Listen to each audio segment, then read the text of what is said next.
and I don't understand. And you'll simply just say, well, take this credit note that I have now put my autograph on, take it to the Treasury, and they will dip into my trust fund and pay you. You'll get your money perfectly fine because I'm in credit. Look at the game. You have this big pile of money. I've just given it to you. That is your trust fund. He said, but in the game of Monopoly, as we go around and you get penalties and you earn money, he said, when you get a penalty, what do you do? I said, well, I just pay it out of this money. He said, yes, that's what you should do in life. But in life, you don't go to your trust fund.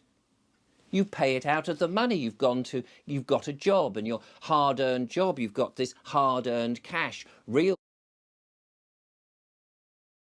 money that you're paying for all the bills and all the taxes, your council tax, your road tax, your fuel tax, you're paying your inland revenue tax, all the taxes you're paying out of your own hard-earned money.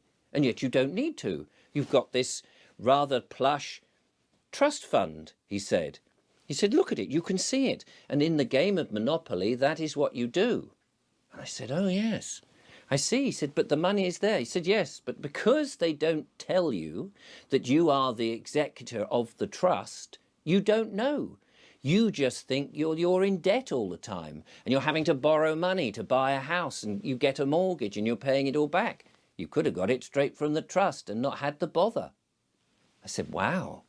He said, but through life, just as you play on this game of Monopoly, there are hazards, and every now and again, because you've not earned enough, or you fell behind with your payments, or the interest rates have gone up, or the way the legal system has worked, it seems to be always against you. You drive your car and you get into a penalty area and there's an infringement, or you park your car and there's a parking ticket, all these sort of things, and you haven't got the money because you haven't worked hard enough, or whatever it is.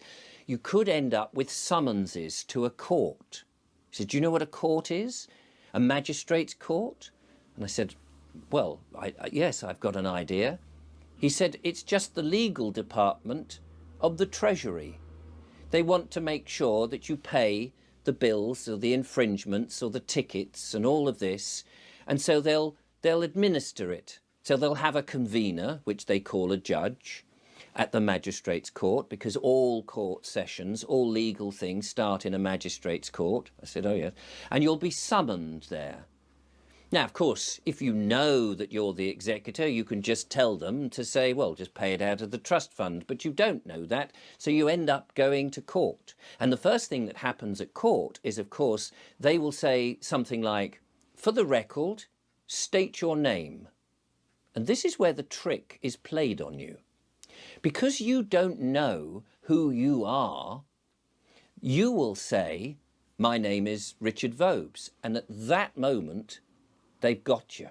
Because effectively what's happened is you've said, I'm the top hat, or the dog, or the train, or the iron. You've become the player of the game. You've become the fiction. Because their world can only work on the fiction. A real living man cannot enter a real court. They cannot deal with you. So they have to get you to be the legal fiction.